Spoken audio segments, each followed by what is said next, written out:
Good evening, everyone. We are going to be having Mr. Dan Habib, who is the creator of the award-winning documentary films, including Samuel and Who Cares About Kelsey. Mr. Connolly has ALS and many other short films on disability-related topics. We're just waiting for him to come in. So I will give you a brief moment. He's just about to come in. We just had a little issue with the connection. So, but we will be he'll be here in a minute. So while we're waiting, I just wanted to let everybody know that disability is a condition, physical or mental, that significantly impacts a person's life activities. And while we're waiting for Mr. Habib, Dan, I'm going to play one of the movies that we have for you. I'm going to share the screen.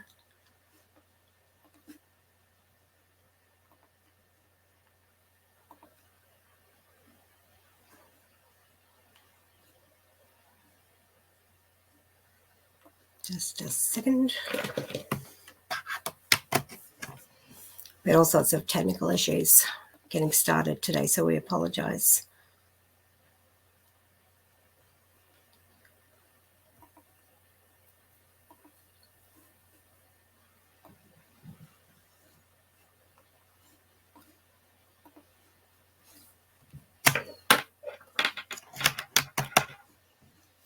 If anybody has any questions, put them in the chat. I know we've just dropped a few people off, so I apologize for this.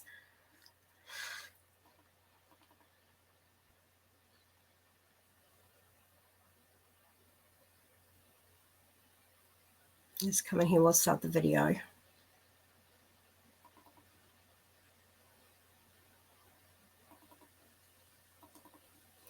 The movie that we're going to see the small clip of is Intelligent Lives. This is one of his movies that came out not that long ago. So we will share that.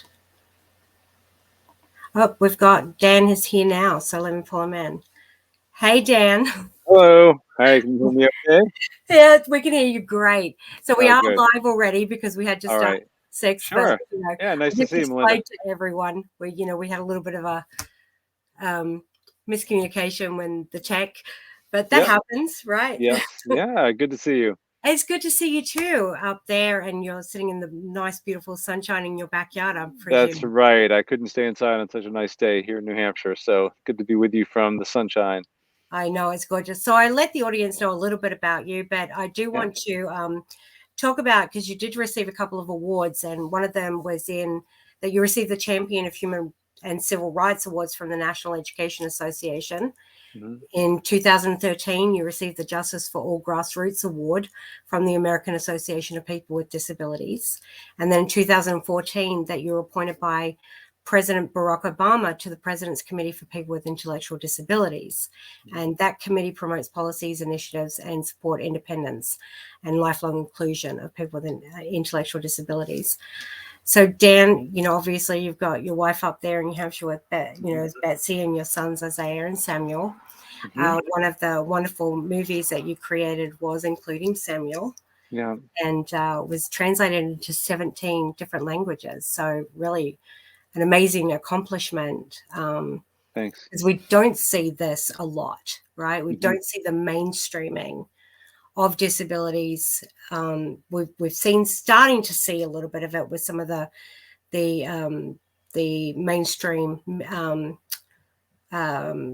commercial television that's come mm-hmm. along, where we're looking more with people with capabilities with disabilities, which is amazing because it's what we need.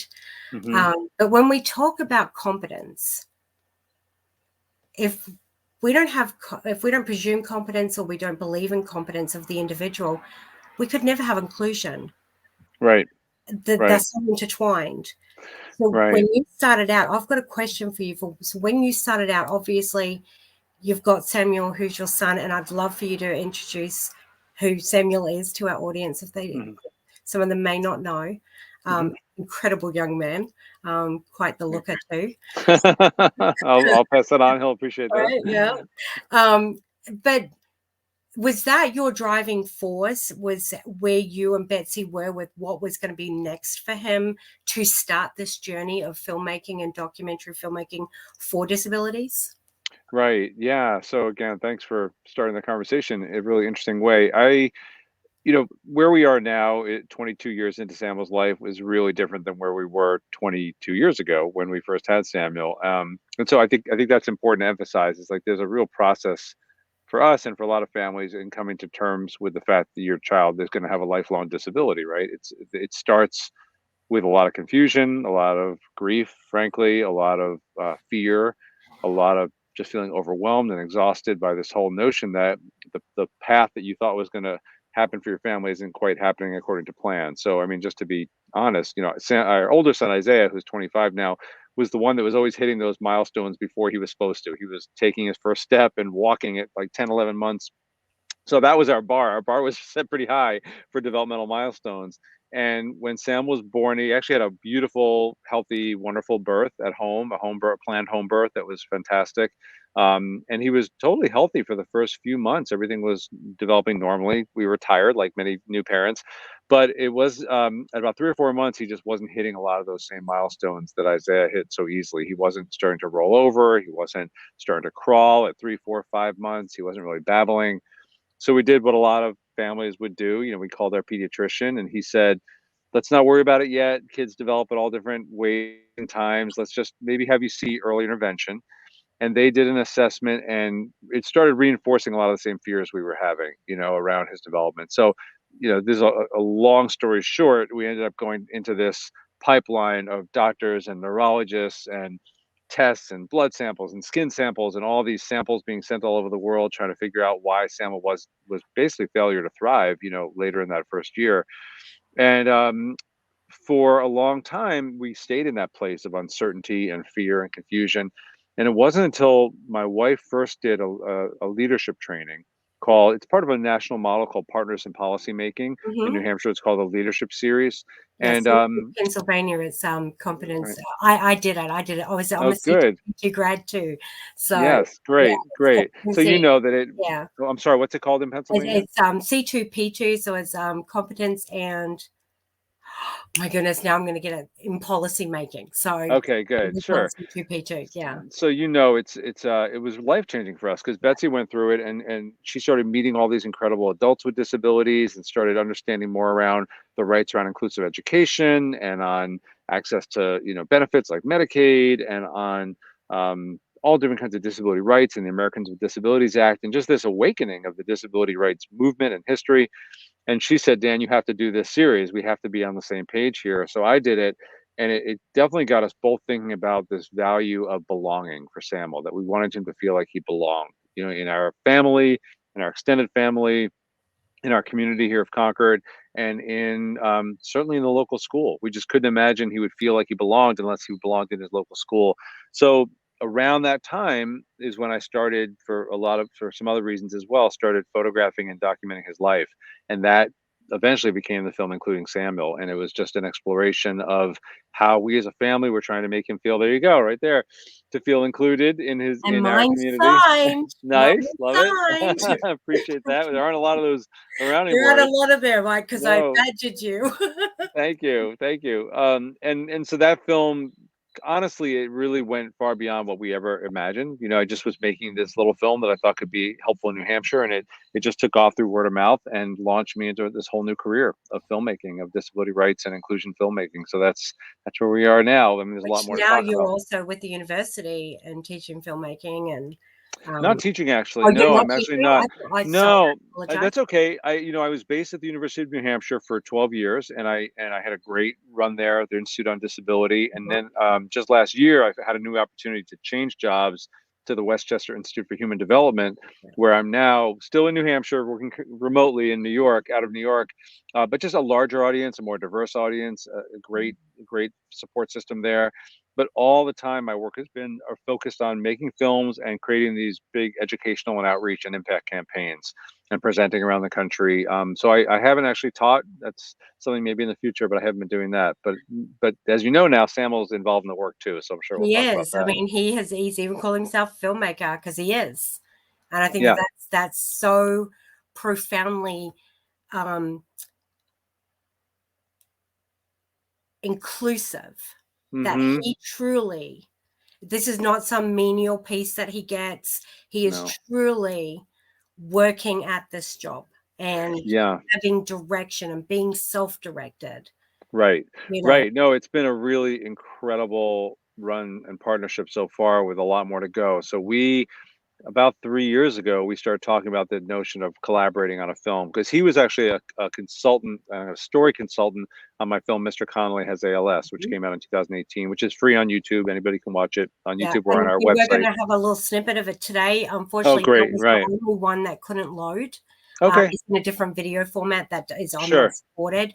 However, we do have the others that we share, because I think that they're great as well. Because I first met you back in Virginia when you did the presentation on Who Cares About Kelsey? Which was such an eye-opening, particularly as a young advocate coming into this as a consultant for families, and not truly understanding the impact of ADHD and the definite difference. Because we look at ADHD and we're thinking, we're looking at hyperactivity, or we're looking at really poor decision making, but we're not looking at the attention side of it and the impact that has, and how that can actually also take a child down the wrong path because their self-esteem gets affected. So that was for me an absolute eye-opener in my advocacy with children, looking at the ADHD spectrum. Really, that is what it is. It is a spectrum. Different brain chemistry affected differently, and look at that individualized as well. So I'm glad you brought that up. No, I mean, and since you brought up Who Cares About Kelsey, basically what happened was I finished including Samuel. It was broadcast in 2008, and it's a story about Samuel largely, but it also involves Keith Jones, who is an adult with cerebral palsy, who's an amazing guy who's in our new film too. It involves Emily Huff, who has schizophrenia, Alana Malfi, who had intellectual disability and some other challenges, and Nathaniel Oriana. Sorry, almost there. That's okay. I didn't mean to start that yet. No, that's okay. We'll get to that. I was just getting it straight up. I'll cue you up to that. So basically, I realized, if Samuel's benefiting so much from inclusion, who isn't being included, right? And one of the largest groups not being included are kids with emotional and behavioral disabilities, kids with more invisible disabilities, so to speak.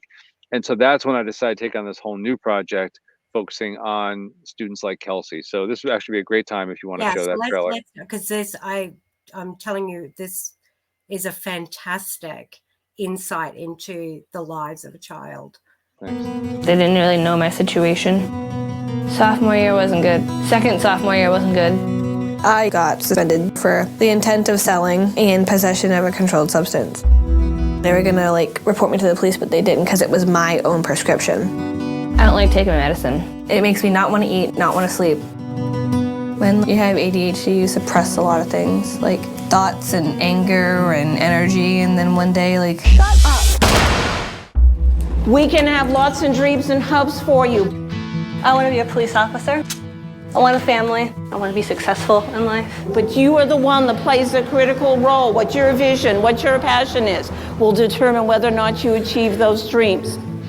When we lived in Georgia, my mom was always drunk or high or whatever. I hate myself for my kids suffering, and I know it's affected Kelsey, and it's probably hurt her way of thinking. When she was younger, I was constantly working, so there was a good chunk of my kids' lives where I wasn't around to follow through with what they were doing. If you dwell on the bad things, you tend to think about it a lot. You get depressed, so that I just block it out completely. All the work I did? I'm failing math now. I really don't care about graduating anymore. By not asking for help, Kelsey. How many classes is she passing? 2 out of 4. You're setting up your own roadblock. Climb up the twisted road. All right, so Kelsey, what's the agenda for today? Graduating. Why not? Graduating. If I don't graduate, I'm pretty sure I'm not coming to this school.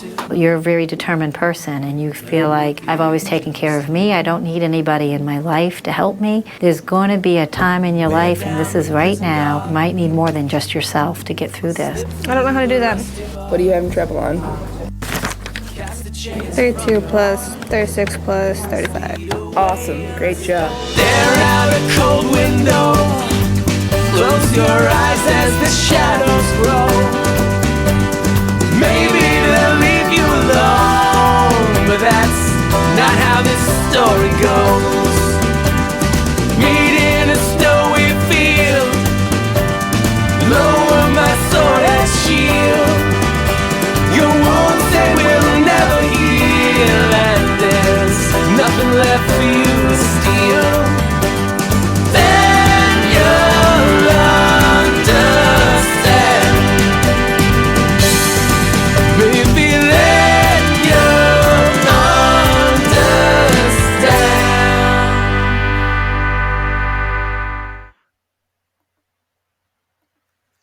Yeah, I've got goosebumps again.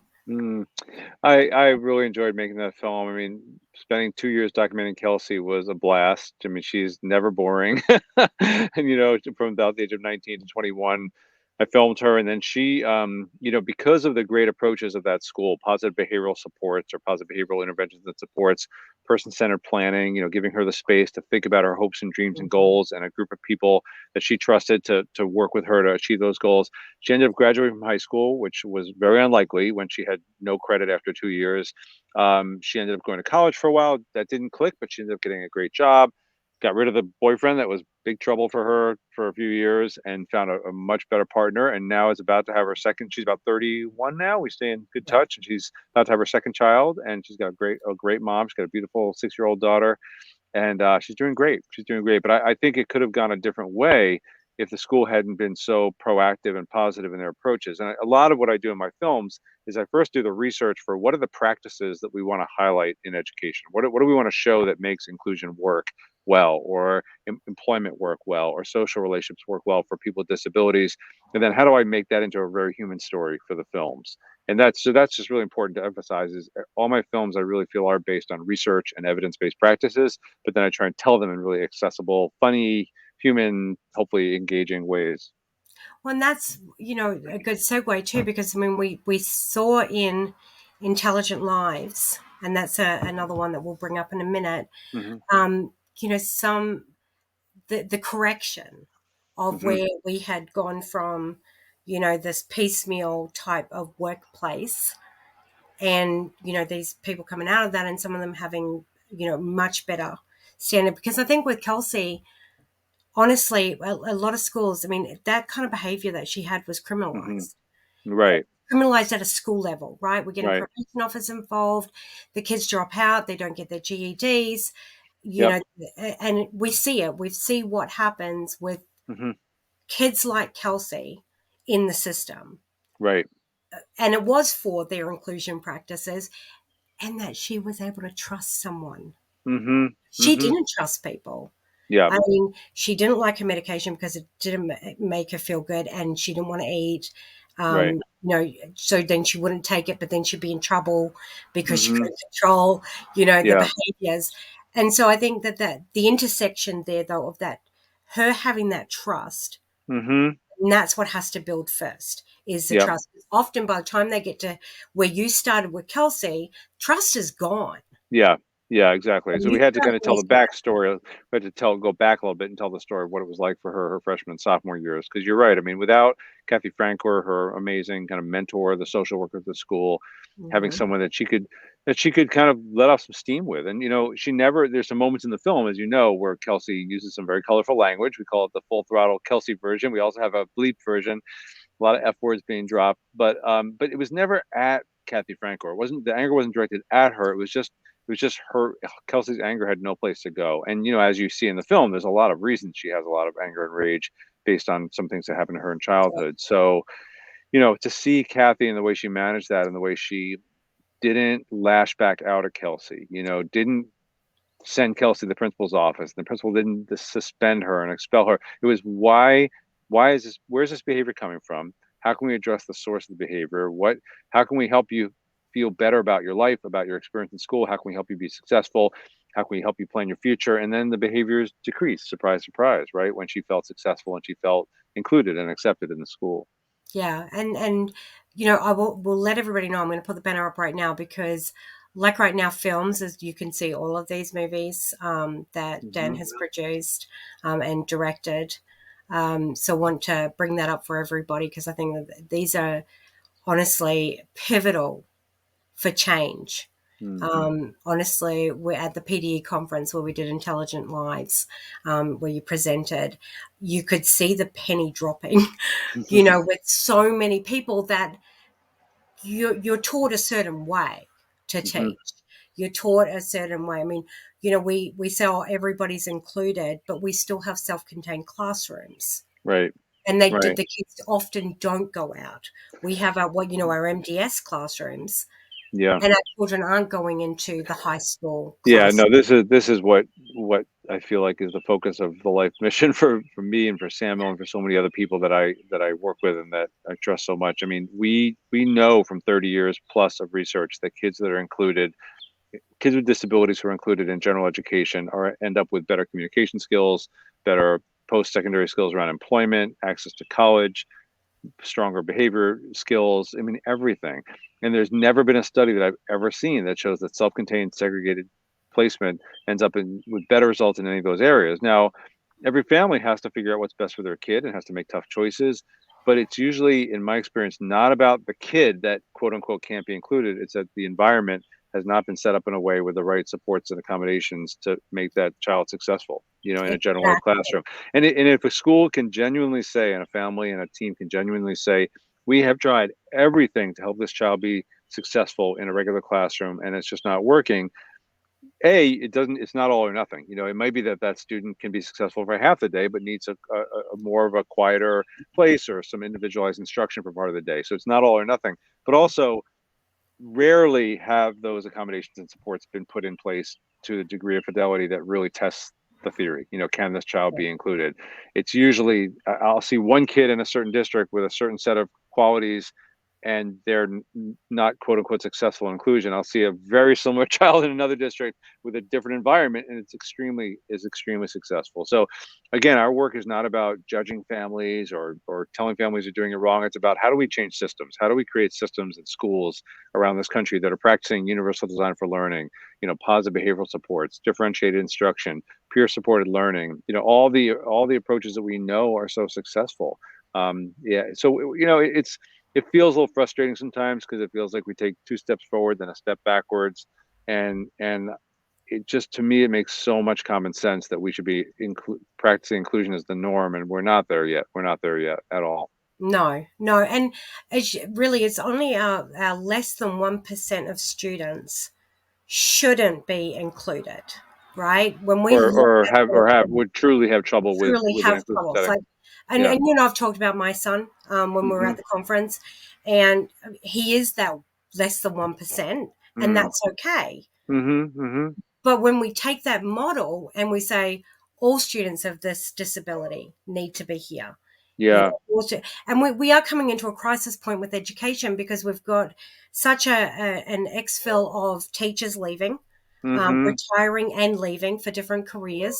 Right. We're losing school psychologists left, right, and center. All of this since the pandemic. Yeah. So our classrooms right now, for some of our children, aren't the right environment because they don't have the access to these supports. We're losing paraprofessionals. Yeah. So badly.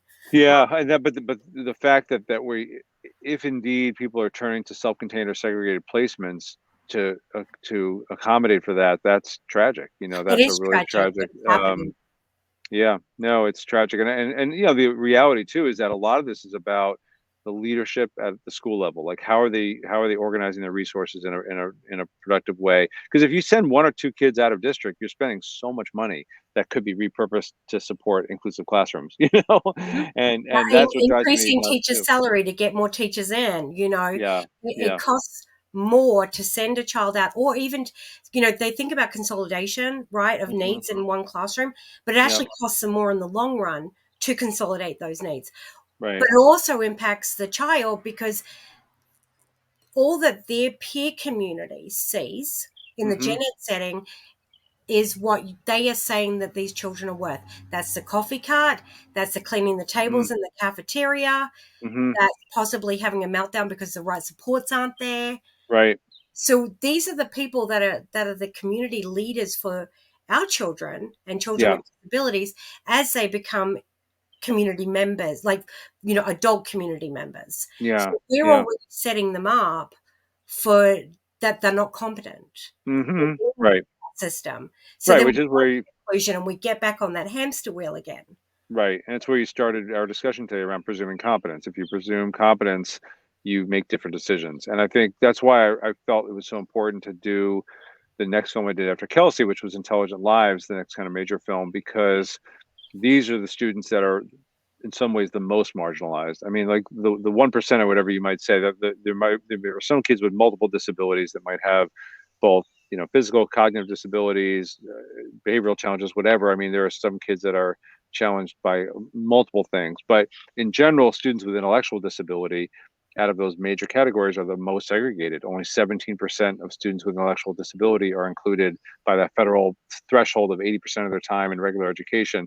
And some students with autism also have classifications as intellectual disability. So that's why I wanted to show that, no, actually students with intellectual disability, given the right environment and supports, can be very successful in a regular high school, like Nair was, at the Anderson School in Boston. And they can go to college like Micah does at Syracuse, so they can be really valuable members of the workplace like Naomi was in Rhode Island. So that film was really an effort to show that they're there with really thoughtful leadership and supports, and it's not always about money. It's often about just leadership and this attitude of presuming competence, data and high expectations that can make all the difference. So that is what led to Intelligent And you Lives. are right, because across the nation, we see these inclusive schools, right? Inclusion isn't even a thought in those schools, right? It is just what is.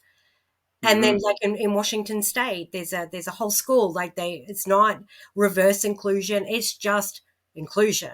And they don't have any self-contained, they don't send kids out, they pull in those supports. But then we've got, the next neighboring school district, and it's very different. Yeah. You are right about that. But bringing up about that, Nair and Intelligent Lives, let's play the trailer that we have for that. Great. Which is great. I saw this.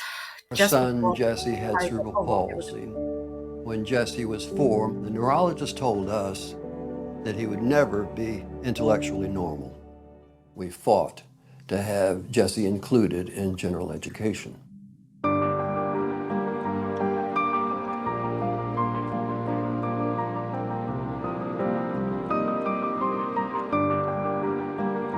The IQ test measures a very limited potential of our brain to learn and misses all the other stuff.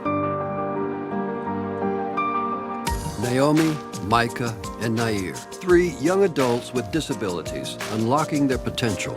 You happy with your tip you made? Yeah. You know what you're gonna buy with this? Cell phone.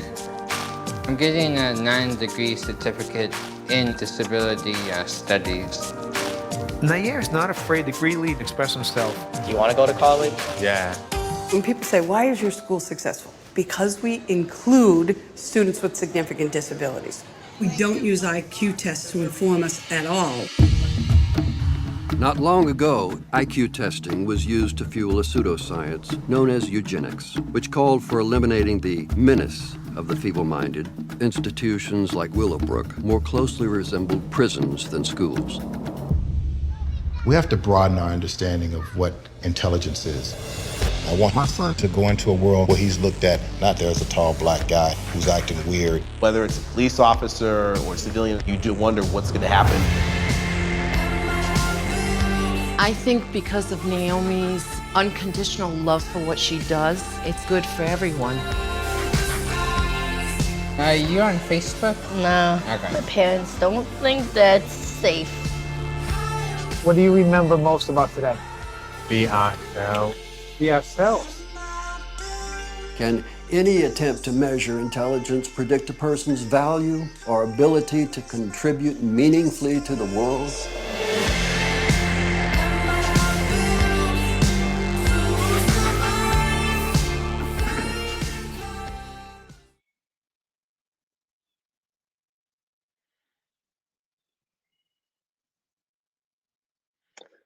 Yeah, that was a lot of fun to make that film. I mean, so I try and pick people that I want to spend a few years with, and having Micah, Nair, Naomi, and then Chris Cooper, the actor. You know, he and his wife Marianne have been friends of ours for 10 or 12 years now, and they donated a lot of time to. You know, we didn't pay them anything; they just wanted to be part of this process. And their son Jesse was an incredible leader in his own right. You know, and died tragically too young at about age 17, and we really wanted to give Chris and Marianne the platform to share their own experiences about what it was like to have a child that didn't speak or move in a typical way, but showed such incredible strength and brilliance in his own way through his poetry, through his just presence, you know. And I think Samuel reminds them a lot of Jesse, so there's a really strong connection there.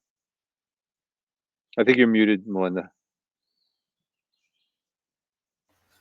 So I received a message that says, "Talk less, smile more" to me. Oh no, that's not nice. No, she was no. Hopefully, So, she's a friend. yeah, no, it's all good. One of the things we did actually get a question Yeah. was that do you think that you would be doing this if you didn't have your son Samuel? No, never. No. I mean, you know, having a child with complex disabilities is not easy. Having a child is not easy, right? Being a parent, period, is not easy.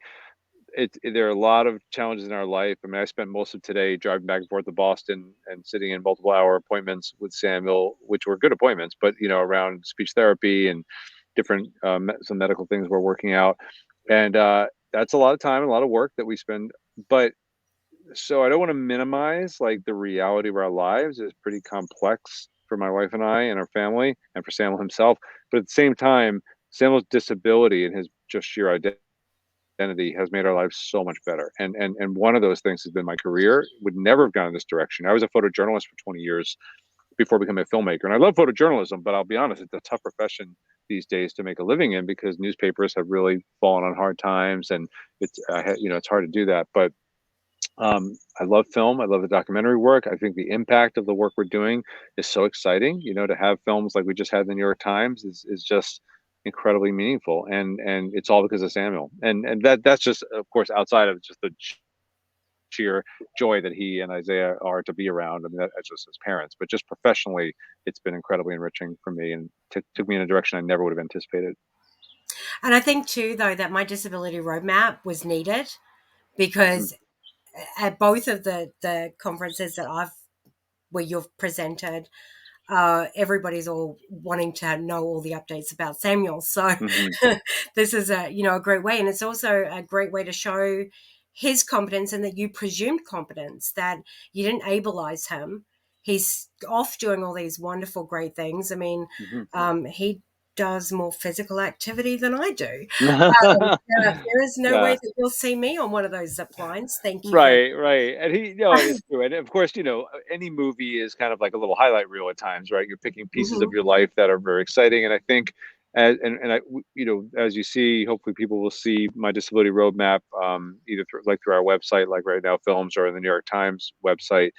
But we tried to make sure that Samuel had the space as a co-director and as the star to tell his own story. I told, including Samuel, was largely my voice. My disability roadmap is his voice, and it's his perspective, and it's even his physical perspective with a lot of the camera work we use with the GoPros mounted to his wheelchair. But he also wanted to reach out to these incredible mentors like Judy Heumann and Bob Williams and Keith Jones and Maysoon Zaid, Ali Stroker, Andrew Peterson, Lydia X.C. Brown, some of whom are very well known, some of whom are less well known, but all of whom can speak to universal truths that all families and young adults with disabilities, especially teenagers and early 20s, are wrestling with around how to have relationships and friendships, whether to go to higher education, college, how to get a job, when and how to move out of your family home, how to navigate into adult health care, how to deal with sexuality, dating, all these things that come up in this short film.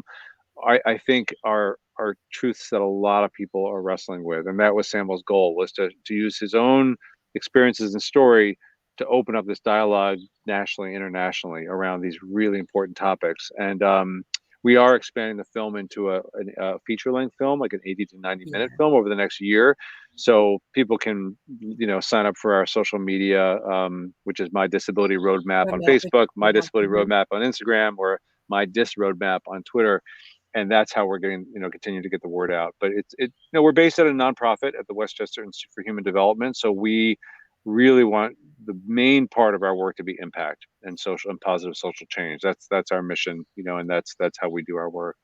Now that Samuel is older, are you going to change the focus to adults more so with disabilities and less on the education, or are you going to continue with the education because that's a foundation to get out adults with competency?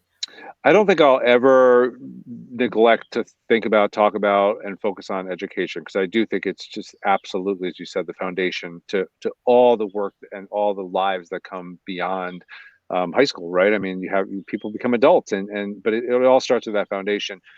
I have found that my work is gravitating more, as it was with actually Who Cares About Kelsey and Intelligent Lives, and now this film, towards those transition age young adults. I just find it's a very important and critical story to tell and stories to tell.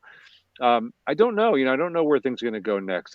People ask me all the time, like, what's your next film? And I'm like, I have so much work to do on this film with Samuel. We have another year of production. We have like a year or two of rollout after that. So our next 2 to 3 years are pretty full just with this film.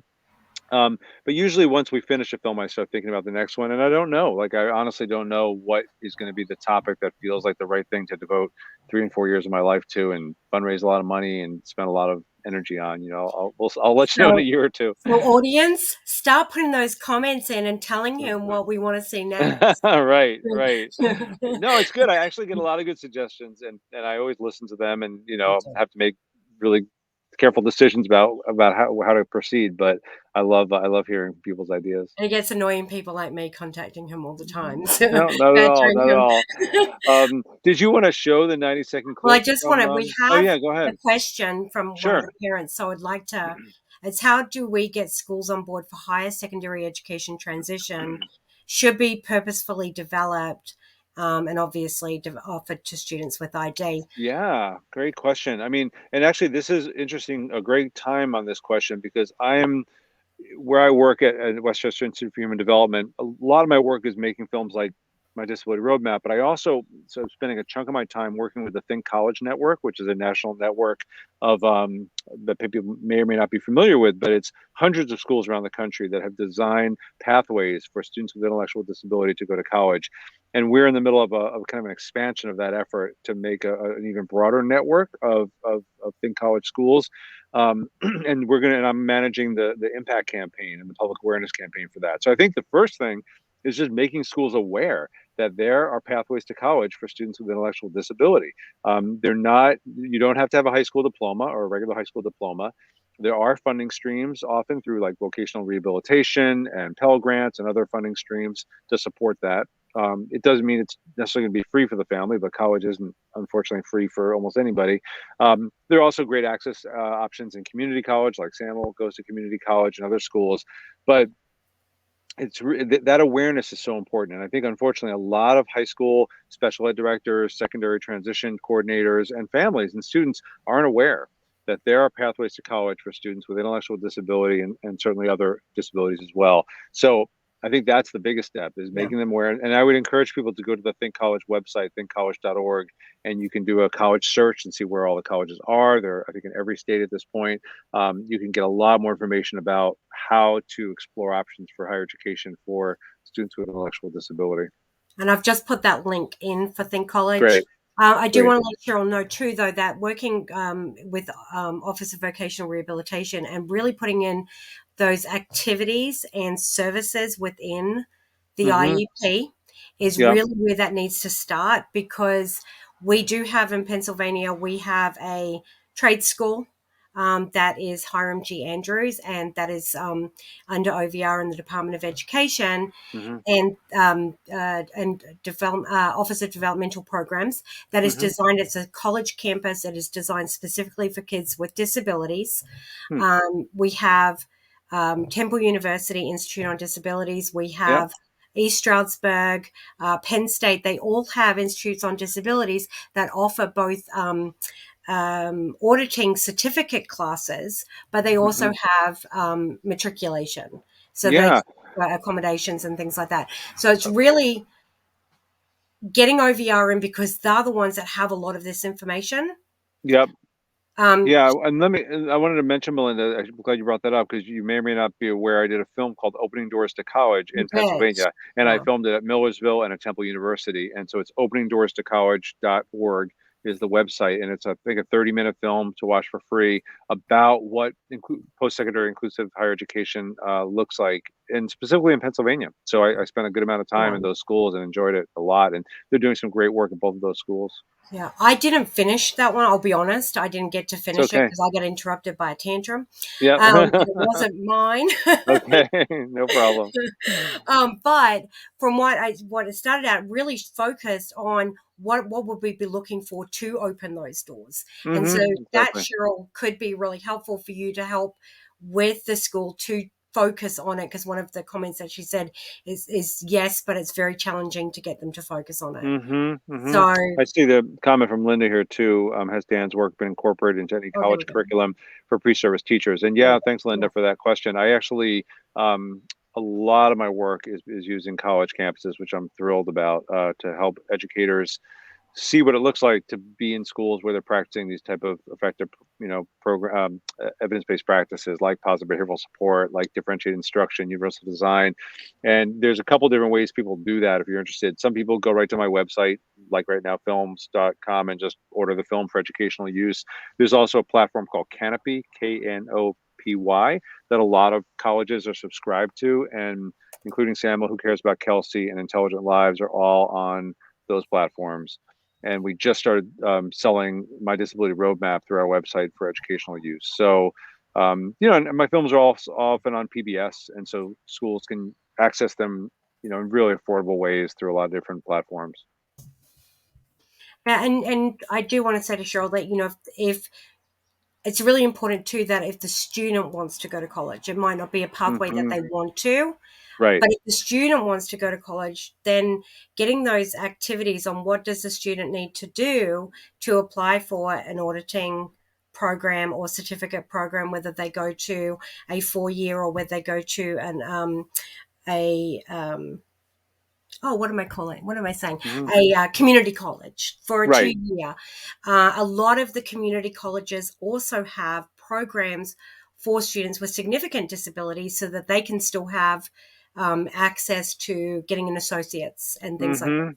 Yeah, one of the things that COVID has taught us too, there's a lot of virtual learning opportunities, for students that may, for whatever reason, not have transportation options or may not have, health reasons. They may not want to be able to in person in school. I mean, college in general is not for everybody, but it's a choice for most non-disabled students. It's a choice that they can make, to decide, am I going to apply to a 4-year school? Am I going to go to community college? It should be a choice for students with disabilities as well. And I think we're getting closer to making it a genuine choice. I think we are. And I mean, in Australia right now for their intellectual disabled students, they've actually started to be sponsored by community stores. So like Coles over in Australia has actually opened up a store in the school. They have this big thing. The kids work the store. They have all the same products as in a regular store with the aisles and stuff. And so they can go shopping for their parents to take things home. They get budgets. And so they're really learning. And that's at what we would call here middle school. Yeah. So there's a lot of community opportunities that we could have investing in our schools. Yeah, I think so. I mean, I would say my own personal opinion is we don't need to build, if I'm understanding you correctly, kind of like separate structures or mock stores. I think the more we can do those type of life opportunities in typical environments that everyone's using, the more inclusive it is. I have concerns about like schools that have created like stores with fake money, to practice. I don't think that's the approach we need to be taking. I think we could I actually did a film called Dream Out Loud at Pine Ridge Indian Reservation in South Dakota. And in the Intelligent Lives website, there's a resource library that has tons of great free material, but there's also 4 free transition films. And one of them is this one I filmed in Pine Ridge. And these students were running a thriving business within the school. And they were in a very genuine way learning like how to manage inventory and how to manage budgets. And they were, I mean, you talked about the coffee cart. This was different because it was really like they were managing a business. That's what they're And doing in they, Australia. They yeah, have yeah. to run it, and they're responsible for profit and loss to Hmm. Coles. So Right, right. it's like No, that's great. it's real, Exactly. but they're doing it younger so that they Yeah, have better opportunities when they do come out. That they've right. had this real experience. Teachers do their shopping there before they go, to take Great. So if home it's a, yeah, if as it's a real real store, if cash. it's a, yeah, yeah, It's real cash and everything, and so it's a start at a younger level than just hmm, taking them out. And I think that yep, that is where we should be. The younger we start, yep. the better we are for success of the future, right? Right, right, right. And I like Linda's comment here. College education options need to be included in every secondary transition discussion. Don't jump automatically to what type of job. I mean, I to that point, Linda, somebody I know I really like a lot, Beth Myers at Syracuse University, runs their Inclusive U program and some other programs. And she says, most college students get like a soft landing into adulthood, right? Like my son Isaiah, who's a great hard worker and a great kid, but he went to college and he lived in a dorm and there was food available, in the cafeteria, and there was laundry right there. And it's like a soft landing into adulthood. But we expect students with disabilities maybe to go right from high school to a job, like and to maybe moving out. Like that's not a soft landing. So I think for some students, having access to college also is a way to transition and to explore, as Linda's saying, explore what their passions are. I didn't find my passion till college. A lot of people don't. You don't necessarily know it coming out of high school. Well, and that's another thing. So when I'm doing advocacy for transition, I'm like, well, no, we're not just talking about a type of job. We're not just doing a career cluster. Hmm. We're going to go out and we're going to do those job shadowing activities to see, before we even get to that point, see what they want to do, what they might be interested in, Hmm. because what they might be interested in when they get into the real world of it, I know Yeah. I was not even sure of my career until I was in my Right. mid-20s. Exactly. And it's one of the things I love about filmmaking, and this gets to Anissa's point a little bit. And thank you, Anissa, for that nice comment about Intelligent Lives being your first introduction and help change your trajectory. That means a lot to hear that. Because the beauty, I think, of films just in general, and I love going to movies and watching movies that other people make, is it brings you into the lives of other people in a way that you can relate to, experience kind of tangentially, and just dip into somebody else's life and say, oh, that's something I hadn't thought about, or that's a scenario I hadn't considered. For someone like Naomi in Intelligent Lives, who is her high school had a sheltered workshop in the high school where she was being asked to do menial tasks for no money. And then the jewelry she was creating was being sold off somewhere else for profit. It was just unbelievable. But thankfully, she found some progressive employment supports after the Rhode Island was sued by the U.S. Department of Justice, by the way, to force to change things. And she was able to work in this wonderful beauty salon, where she was in an incredibly accepting community. But so I think there are probably people who've seen that movie and seen Naomi's life and seen Nair's life and seen Micah's life and say, I didn't think that was possible, but now I know it is. And then they advocate, right? The student advocates, hopefully the family advocates, because that's what makes change, is advocacy at the grassroots level. And did Naomi, because I don't think we got that at the end of it, is she still working in hairdressing? Is that what's her She's passion? not. I mean, COVID, like for a lot of people, COVID really was hugely disruptive for both Naomi and Nair. They both had good jobs. One for Naomi in the beauty salon. Nair had just gotten a job at a Boys and Girls Club, and COVID, like for a lot of people, just kind of threw things apart, and they those jobs ended because they couldn't be done remotely. Naomi's not working in the beauty salon, but I talked to her wonderful brother Steve recently, and she's got some really great community-based activities. But she was thrown for a big loop through COVID. She went through some very difficult times, emotionally, mentally, during COVID, as a lot of people did. And Nair also, I think, really had the rug pulled out from under him, but he's regaining his footing as well. Micah, just to kind of finish the trio in Intelligent Lives, thankfully was able to continue teaching at Syracuse and living independently at Syracuse with roommates, and lots of great natural supports like his person-centered planning group. He, like many people, he's tired of Zoom. He wants to be back in person, and hopefully he will be. Just like Samuel talks about that. Samuel's so ready to go back to college in person in the fall. So how did Samuel get through COVID with, because he's very sociable. He's got a very big network of friends, and he does have a very active social life. How was that for you and the family? I think, like a lot of people, it was tough. I mean, he stayed in touch with his friends remotely, but nothing replaces being in person. So we tried to support him in being outdoors with friends and doing things like that. But it was tough. I mean, he really missed being in person. There's still risk. We're not quite there yet. I mean, Yeah. I don't know about you in Pennsylvania, but COVID is everywhere right now in New Hampshire, and people It's around up us. here as well. Yeah, so we're still trying to be very careful. We knock on wood, we've not gotten it. We've all been vaccinated and boosted and all that, but it's still a limiting factor. But I would say he's just the most positive and resilient person I've ever met in my life, and so he has found through our work together, it's been really rewarding. Continued to take college classes, sometimes in person, sometimes remotely, staying in touch with family and friends as best he can. He's stayed very positive. Thankfully, having Boston sports to continue to cheer on. And yeah, and at some point, I want to read Linda's comment, but I would love for you to show the 90-second clip And also yeah, from our so new film. So Linda, we're let going to me just. come back to your clip, your Okay, thing. We're going to do the clip, sure. because I think that this is which one are we doing right now? My My disability disability roadmap. roadmap. There's a Yeah, 90-second clip from the film. because yes, and because I have a big question to ask you Sure. after this too. Okay. Ability Roadmap, Dan Habib and Samuel Habib. Unified Sports Basketball Game 2017.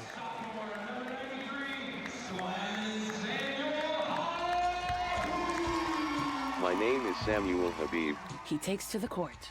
I live in Concord, New Hampshire. Samuel passes the ball. I've been in regular school and classes since preschool. Teams line up for post-game high fives.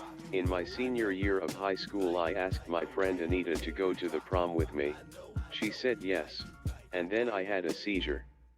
Damn. Samuel and Anita in prom attire. But we did go to the prom together and we had an awesome time. Enthusiastic campers on stage. I like hanging out with my friends. And going on adventures. Yes, sir! On a zip line, then a roller coaster. And I'm a speed freak. Down a snowy hill in a sit ski, his partner standing behind him. I am in my 3rd year at the local community college. I really want to start dating. I set up a profile on Bumble and Hinge. It's really hard to meet new people when I can't drive in my friends' cars, or get into their houses. Out for a stroll.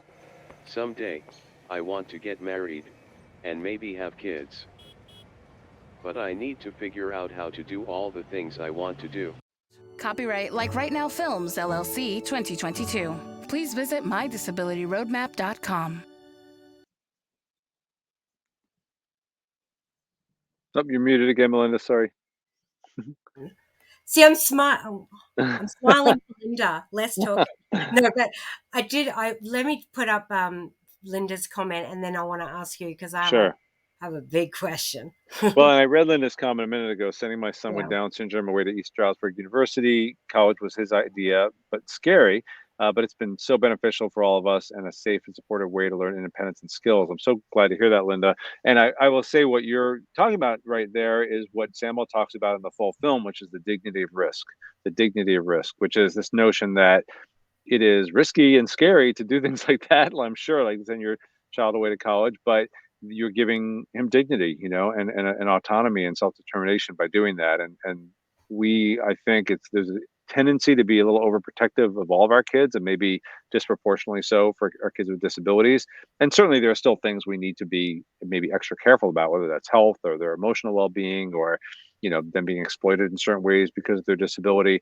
But I also think that we can't wrap them in bubble wrap and expect them to have a full life. So you figure out where can you help them push to the limits of their independence, because most of them, I think, want that. Yeah, and that's and dignity and risk, but there's also dignity and failure, right? Yeah, exactly. Because I've all learned fail. more from my failures than successes. Me too. Mhm. Bank balances often see that when you go out and you spend all the money before the next paycheck.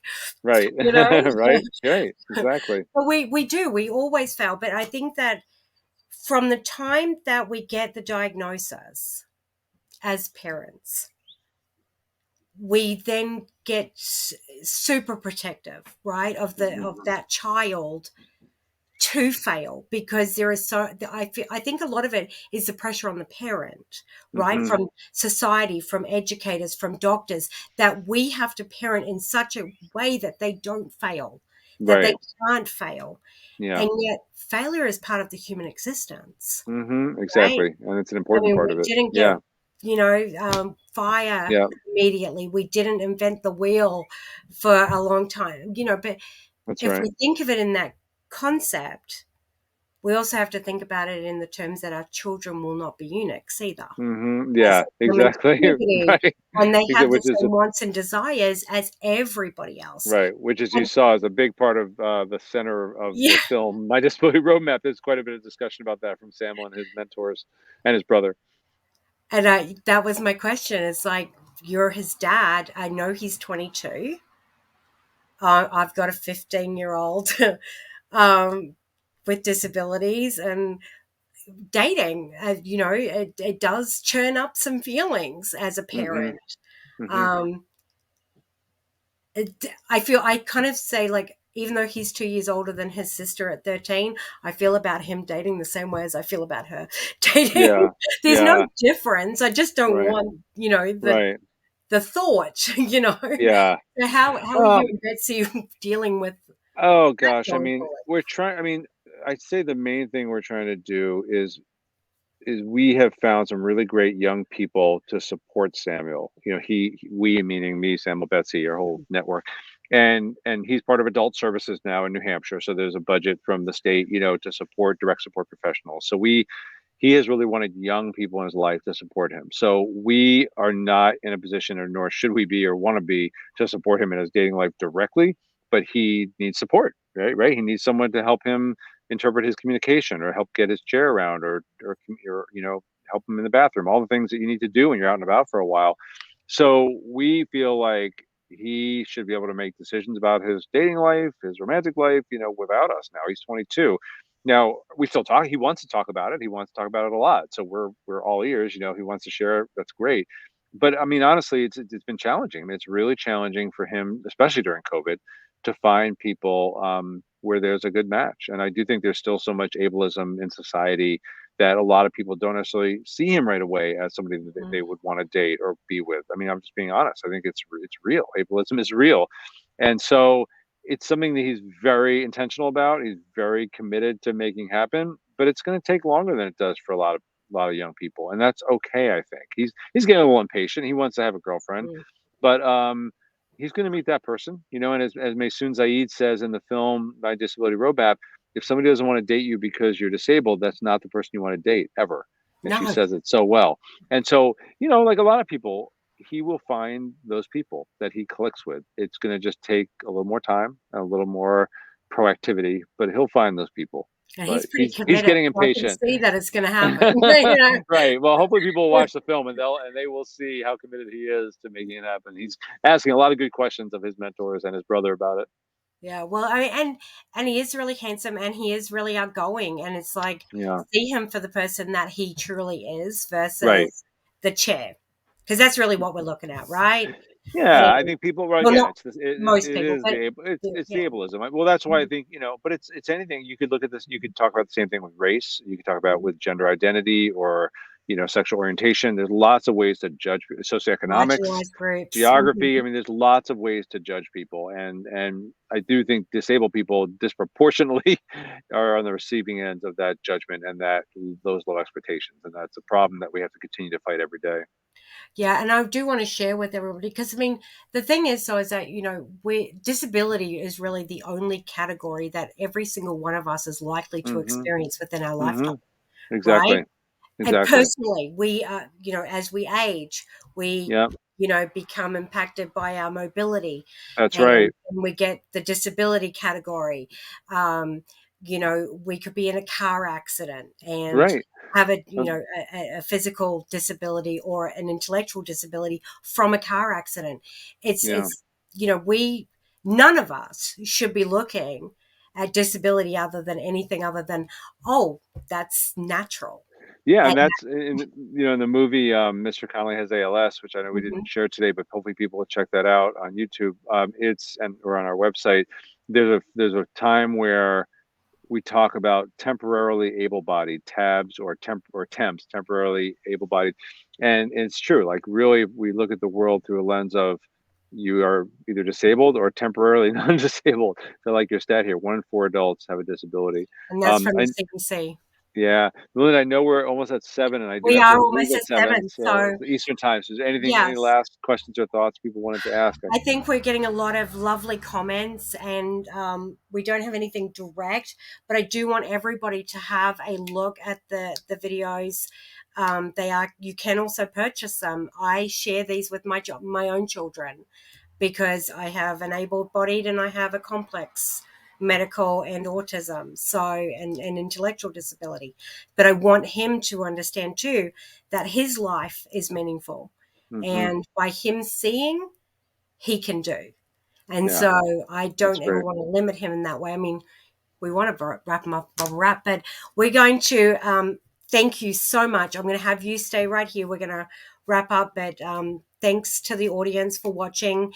And we always get a lot of views outside of the initial live. So we do really appreciate your time, and thank you so much. Oh, I appreciate it. I appreciate everyone who joined us today, and Melinda for inviting me. I enjoyed it a lot, and let's stay in touch. And people can find me on social media and our website, like Right Now Films, and definitely reach out anytime.